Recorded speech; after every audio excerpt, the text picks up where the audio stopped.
দিদির দেয়া এই বগনভিলিয়া গাছটি 4 বছর হয়ে গেল।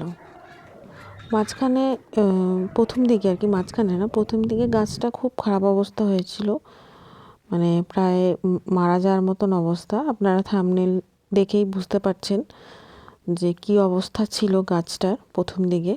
তারপর তো পরবর্তীতে গাছটা আস্তে আস্তে ঠিক হয়, এখন এই অবস্থায় রয়েছে। তো এই গাছের ডাল থেকেও আমি একটি চারা তৈরি করেছি। এই হলো সেই চারাটি।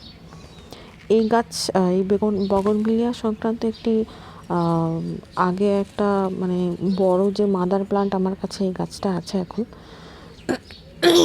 সেই মাদার প্লান্টের যখন আমি মানে ওটার ভিডিও আমি দিয়েছি, প্রতিস্থাপন করেছিলাম প্রথমবার। খুব কষ্ট হয়েছিল, কেন খুব ভারী হয়ে গেছে অলরেডি গাছটা। তো তখন ওই গাছের আমি কাটাই ছাঁটাই করি। তো ওই কাটাই ছাঁটাই করার পর অনেকগুলো ছোট ছোট ডাল আমি এরকম কোকোপিট আর ভার্মি কম্পোস্টের মিশ্রণে আমি বসিয়ে দিয়েছিলাম চারা তৈরি করবো বলে। তো সেখানে আমার একটি ডালই এই সর্বসাকুল্যে বেঁচেছে এবং সেটি এখন ছোট চারা হয়ে গেছে এবং ফুলও ফুটে গেছে, দেখতে পেরেছেন। তো আজকে আমি এই গাছটাকে একটা মানে গাছটার শিকড় বেরিয়ে যাচ্ছে নিচের দিকে, তো সেই কারণে এখন আমি বুঝতে পারছি যে এই গাছটার আবার একটু মাটি দরকার, মানে রিপটিং করতে হবে, প্রতিস্থাপন। এটার মধ্যেই, এই টবটার মধ্যেই আমি আবার প্রতিস্থাপন করব।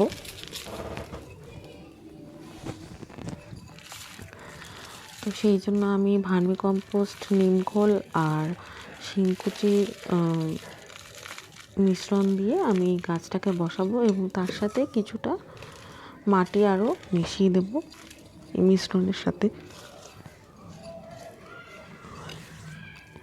সাধারণত বগনভিলিয়া একদমই মানে কি বলবো, খুব বেশি জল এই গাছের জন্য দরকার পড়ে না। সপ্তাহে মোটামুটি না দিলেও চলবে জলের অভাবে কখনো মৃত্যু হয় না।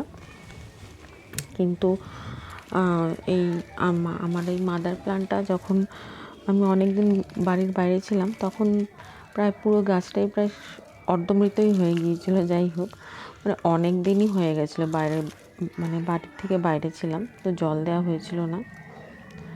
তো এক্ষেত্রে দেখুন, এখানে আমি খুব সাবধানে, এর যে শিকড়টা, এত সুন্দর শিকড় তৈরি হয়েছে, খুব সাবধানে যাতে কোনো ড্যামেজ না হয়, ক্ষতি না হয় শিকড়ের। তো আমি ওটাকে ছাড়িয়ে নিচ্ছি। তো এখানে আমি মশারির টুকরো আমি যথারীতি আমি নিষ্কাশন ব্যবস্থায় দিয়ে থাকি, জল নিকাশি ব্যবস্থায়, কেননা এই গাছের জল নিকাশি ব্যবস্থাটা খুব ভালো হওয়া দরকার। এবং মাটিটা জল নিকাশ মানে ভালো হয় এমন মাটি ব্যবহার করা উচিত, যাতে জল ধরে না রাখে, কেননা জল এদের খুব একটা পছন্দ না এই গাছে।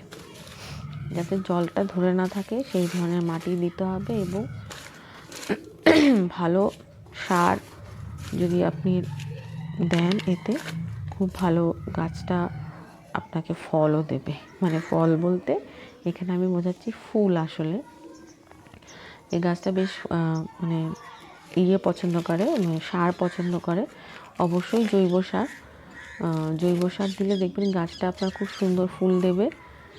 এবং সময় অন্তর এই গাছের প্রতিস্থাপনেরও দরকার পড়ে, কেননা খুব তাড়াতাড়ি এর শেকড়ও বেড়ে যায়, বারবার অন্তর এর শেকড়। তো যেরকম আপনি খুব ভালো সার দেবেন, জৈব সার, তেমনিও আপনাকে ফিরিয়ে আপনাকে সেরকমই ফুল দেবে, গাছটা বড়ও হয়ে যাবে। অলরেডি আমার এই বগনভিলিয়া গাছের মাদার প্লান্ট বেশ বড় আকারের, মানে এত ভারী শেকড়টা এত ভারী হয়ে গেছে, এত মজবুত একটা গাছ হয়ে গেছে। যখন প্রথম এনেছিলাম একদম লিকলিকে একটা গাছ ছিল, আমার দিদি আমাকে দিয়েছিল, গাছটা গিফট করেছিল। তো এই এই দেখুন সামান্য একটা ছোট্ট একটা ডাল থেকে কি সুন্দর গাছ তৈরি হয়ে গেছে এবং ফুলও চলে এসছে ছোট্ট একটা গাছে চারাতে। এবং এই গাছ আরেকটা হলো, এই গাছটা রোদ খুব প্রিয়, যেখানে 6-7 ঘন্টা রোদ থাকে এমন জায়গায় গাছটাকে রাখবেন। কিন্তু এই মুহূর্তে যেহেতু আমি প্রতিস্থাপন করেছি, তো এই গাছটাকে আমি মানে ভালো করে জল দিয়ে গাছটাকে আমি একটু ছায়া জায়গায় রেখে দেব, যাতে কোনোভাবেই এর তাপ উত্তাপ যাতে এর কোনো ক্ষতি না করতে পারে। তো যখন আপনি দেখবেন যে গাছটা মাটিতে একদম শুকিয়ে গেছে, মোটামুটি 10-12 দিন পরে, তারপরে যখন জল দেবেন সেটা কিন্তু ভরপুর জল দেবেন, অনেক অনেক বেশি করে জল দেবেন। এখানেও দেখুন আমি খুব আস্তে আস্তে জলটা যাতে সোক করে, খুব আস্তে আস্তে জল দেব, কিন্তু পুরো ভরিয়ে জল দেব, যাতে পুরো গাছটার মানে মাটিটার একদম নিচ পর্যন্ত জলটা চলে যায়। এখানে আপনারা দেখতেও পাবেন আমি নিকাশি ব্যবস্থা এত ভালো করেছি যে জলটা দেখবেন এর মাটির নিচের থেকে বেরিয়ে গেছে। তো তাই জন্য বলবো যে কয়েকটি বিশেষ জিনিস যদি আপনারা খুব ভালো মেনটেন করেন, তাহলে কিন্তু এই গাছ আপনাকে ফিরিয়ে দেবে অনেক সুন্দর ফুল, আপনার মন ভালো হয়ে যাবে। তো সেটা হচ্ছে কম জল, কিন্তু মানে 2 সপ্তাহ অন্তর জল, কিন্তু যখন জল দেবেন ভোরে জল দেবেন।